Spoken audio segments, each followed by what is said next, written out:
அரசு அழுத்தம் கொடுக்கறதுன்னு சொன்னாரு. அதுக்கெல்லாம் காரணம் அவெல்லாம் நீங்க அரசியல் ரீதியா இயங்க தெரியாதா உங்களுக்கு?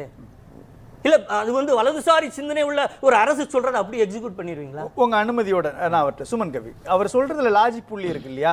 நாங்க 11 மருத்துவக் கல்லூரியை கட்டியிருக்கிறோம், நிறைய கல்லூரிகளை உருவாக்கி இருக்கிறோம், அதுக்கான ஃபண்டை நிதியிலிருந்து எடுத்து நாங்க பண்றோம். ஆனால் இந்து சமய அறநிலையத்துறையினுடைய பணத்தை, கோயில் பணத்தை எடுத்து நீங்க கட்டுற அளவுக்கு நிதி ஆதாரத்தை குறைச்சிட்டீங்களேன்றார். அதான மெயின் டார்கெட். 11 மருத்துவக் கல்லூரிகளும் தகுதியற்ற, அதாவது போதிய இடவசதியற்ற மருத்துவக் கல்லூரிகள் அப்ரூவலே தப்புங்கிறது தான் இப்ப கேஸ் ஓடிட்டு இருக்குது. சரிங்களா?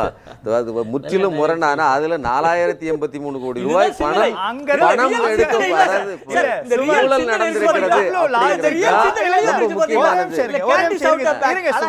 சும்மா இருங்க, லாஜிக்கா பாருங்க. அவர் நீங்க சொன்ன நரேஷனை கண்டிப்பா உடைச்சிட்டாரு. ஏன்னா அவர் சொன்னது புள்ளி, நீங்க சொன்னது அது இந்துத்துவமயமா இருக்கிறது அப்படின்னு சொல்றீங்க அவருடைய பேச்சில இருந்து. ஆனால் எதிர்க்கட்சி தலைவர் சொன்ன பேச்சையும் முதலமைச்சருடைய விமர்சனத்திற்கான பங்குன்றதும் அது இந்துத்துவ ஐடியாலஜி கிடையாது, நிதி சம்பந்தமானதுன்னு விளக்கம் அளிச்சதுக்கு அப்புறம் நீங்க 11 மருத்துவக் கல்லூரியை கேள்வி கேட்கறீங்களே, இதுக்கான பதில் என்ன? இல்ல அதுதான் சொல்றேங்க.